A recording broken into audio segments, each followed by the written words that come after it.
Muy buenas noches, bienvenidos a Contexto Global de France 24. Yo soy Elena Lozano y todo lo que verá a continuación es noticia. Iniciamos.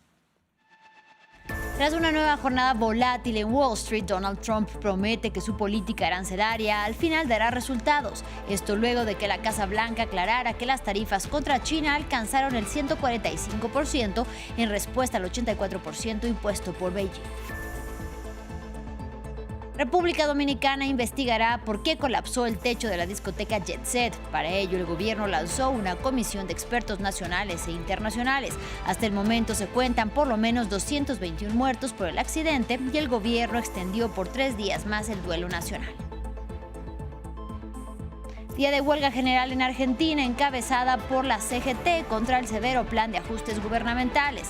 Mientras los sindicatos aseguran que se trató de un éxito, el gobierno de Javier Milei minimizó el paro contra el severo plan de ajustes gubernamentales. Tenemos reporte.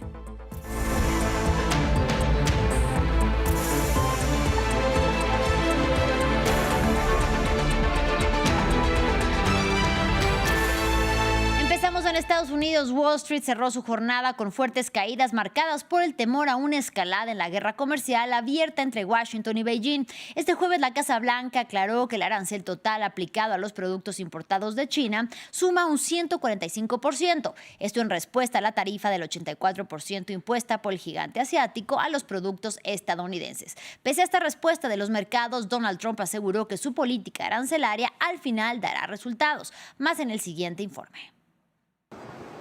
Bajaron, subieron y ahora volvieron a bajar. Las acciones estadounidenses volvieron a desplomarse este jueves, al igual que las inversiones. Los analistas continuaron evaluando el impacto de la guerra comercial de Donald Trump en la economía global. Al ser preguntado sobre la actual crisis, el presidente estadounidense reconoció que su estrategia podría tardar en dar frutos. De nuevo, habrá un costo y problemas de transición, pero al final todo irá bien, será algo hermoso. La decisión de Trump de suspender los nuevos aranceles de gran alcance durante 90 días, tan solo un día después de su entrada en vigor, desencadenó el episodio más intenso de volatilidad en los mercados desde la pandemia de COVID-19. La medida inicialmente pareció tranquilizar a los inversores, pero las preocupaciones resurgieron a última hora del jueves y con los mercados sin poder predecir el próximo movimiento de Trump. También existía preocupación sobre cómo un arancel del 145% para China, el único país no incluido en la pausa de 90 días, afectaría a la economía estadounidense.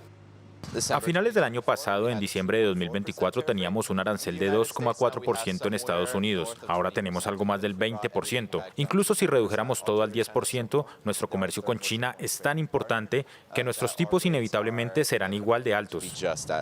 Y no fue solo en inversores. Los residentes estadounidenses también se preocuparon por la volátil política económica de Trump. Creo que los aranceles son horribles. Vamos por mal camino. Estamos molestando al mundo entero y eso no es lo correcto. Muy nervioso, muy inquieto, Creo que es una locura. Honestamente, creo que de alguna manera nos hemos metido en un buen lío. El secretario del Tesoro de Estados Unidos intentó restar importancia a las preocupaciones de los inversores, diciendo que no veía nada inusual en la frenética actividad del mercado de este jueves. La Corte Suprema de Justicia de Estados Unidos le solicitó al gobierno de Donald Trump que facilite el regreso del migrante salvadoreño que fue deportado por error. Sin embargo, la orden del máximo tribunal no implica que Kilmar Ábrego García sea devuelto inmediatamente. Los magistrados pidieron a la jueza de Maryland, que en primera instancia exigió el regreso de Ábrego, que aclarara aspectos de su orden inicial y afirmaron que la administración liderada por el republicano debería de estar preparada para compartir lo que pueda sobre las medidas que ha tomado y la posibilidad de tomar medidas adicionales. Ábrego García, inmigrante salvadoreño casado con una ciudadana estadounidense, fue deportado el 15 de marzo a pesar de una orden judicial que lo prohibía. Ahora nos vamos a Nueva York. Las autoridades de la Gran Manzana informaron que 6 personas fallecieron luego de que un helicóptero turístico cayera a las aguas del río Hudson. Según informó el alcalde Eric Adams, los muertos son el piloto de la aeronave y 5 integrantes de una familia española, entre los que se encuentran 3 menores de edad. La Oficina de Gestión de Emergencias ya ha iniciado la investigación para esclarecer la causa del siniestro. 3 adults and 3 children were on board 3 adultos y 3 niños se encontraban a bordo de un helicóptero Bell 206 que había despegado del aeropuerto del centro de la ciudad aproximadamente a las 3 de la tarde. La información preliminar nos dice que en el interior estaban el piloto y la familia que venía de visita desde España. Miembros de las unidades portuarias de la policía y los bomberos llegaron al lugar y buzos de ambas agencias ingresaron al agua. Hasta el momento, las 6 víctimas han sido rescatadas del agua. Lamentablemente, las 6 víctimas han sido declaradas fallecidas.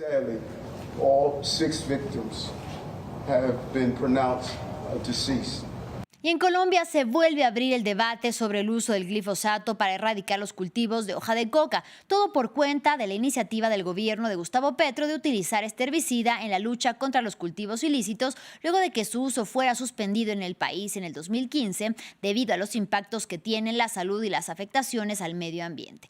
Para hablar sobre el tema, saludo con mucho gusto a esta hora a Ariel Ávila, quien es senador por el Partido Verde. Bienvenido, senador. Hola, ¿qué tal? Muy amable por su invitación. Muchísimas gracias. Usted, senador, quisiéramos para entrar en contexto que nos cuente qué ha llevado a la administración de Gustavo Petro a tomar esta decisión. Recordemos que el presidente ha sido un fuerte crítico del uso del glifosato. Mire, en el año 2015 a 2017 se prohibió el uso del glifosato por 2 circunstancias. La Corte Constitucional dijo que había una duda frente a si causaba o no daño en los seres humanos y que ante esa duda se paralizaba y se prohibía ese uso. Y un proceso judicial con Ecuador que prohibió el uso del glifosato a unos kilómetros del área de frontera.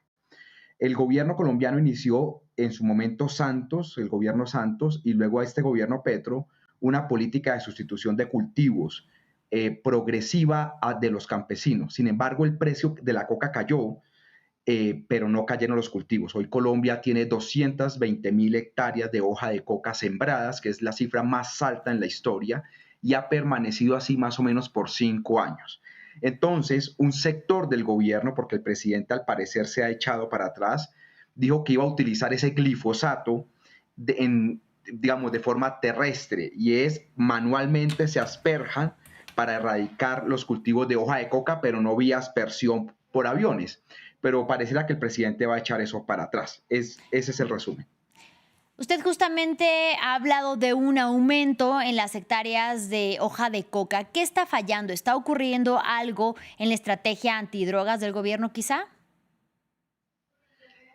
Lo que pasa es que, digámoslo así, la región andina, Bolivia, Perú y Colombia han aumentado, los 3 países, constantemente la hoja de coca sembrada en los últimos años.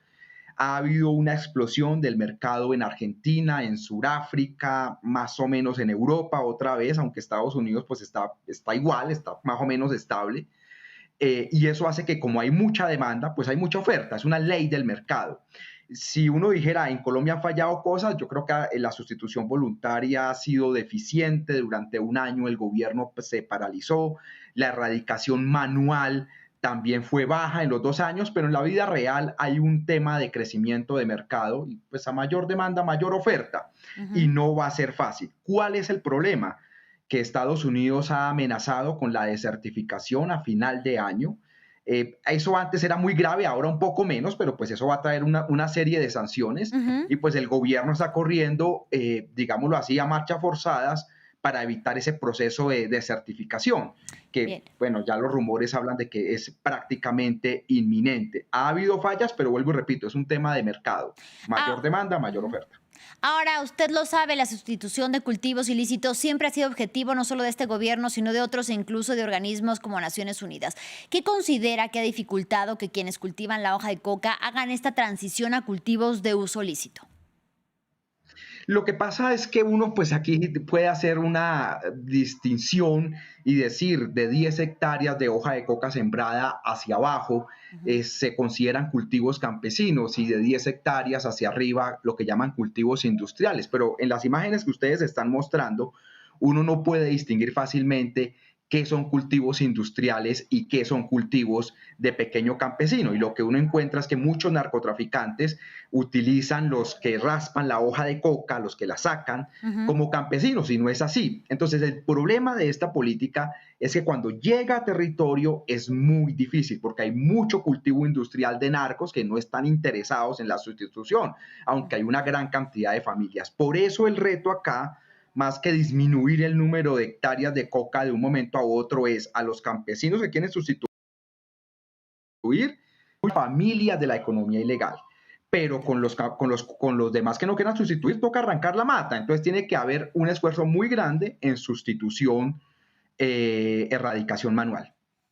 ¿Y cuáles son las principales afectaciones que se temen con esta erradicación forzada de cultivos con químicos? Que sea dicho de paso, es una herramienta disponible, pero también legal. Bueno, esa pregunta nos lleva a dos hitos. Vuelvo y repito, una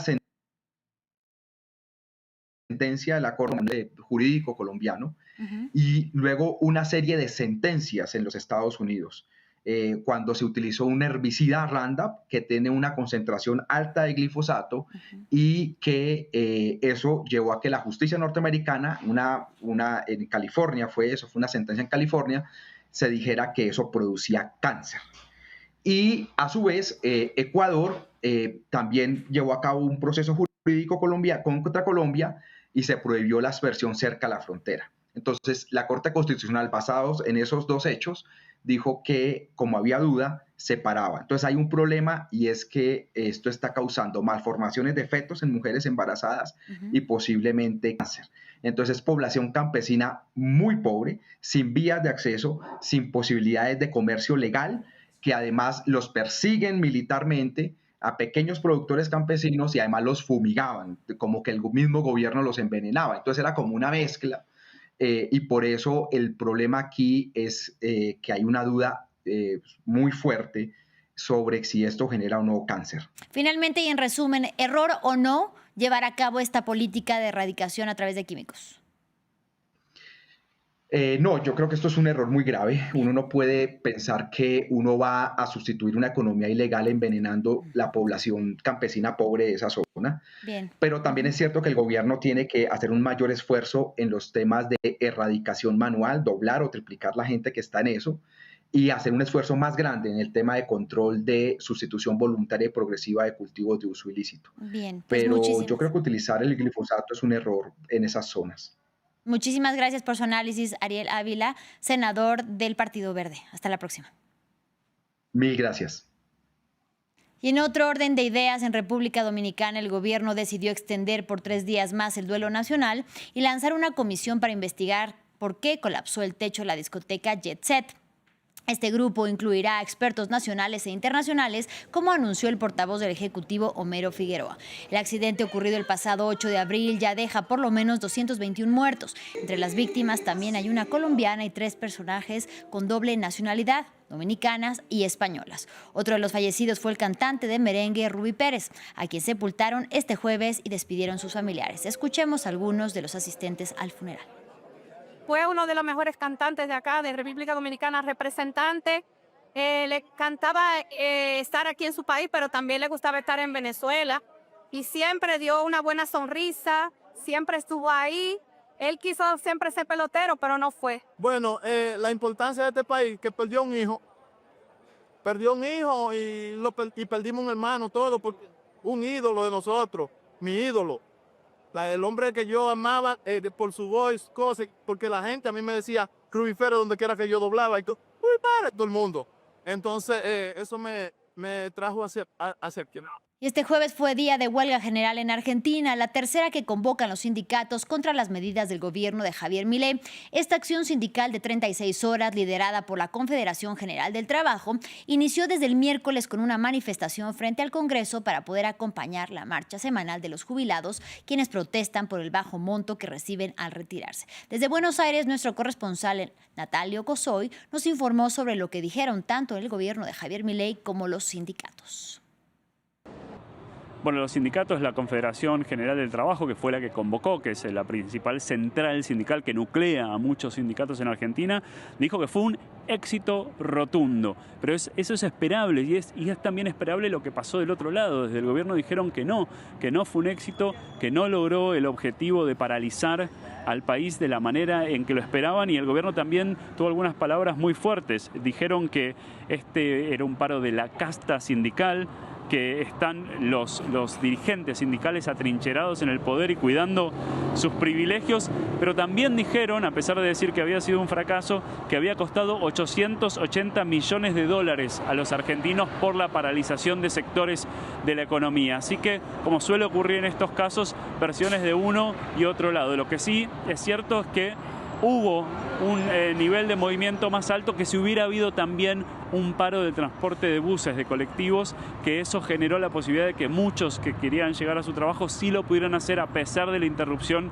de otros medios de transporte centrales en el sistema de transporte en Argentina, especialmente en la zona metropolitana de Buenos Aires. Fin de este espacio informativo, pero si quieres saber más, mucho más, quédese con nosotros en France 24. Hasta la próxima.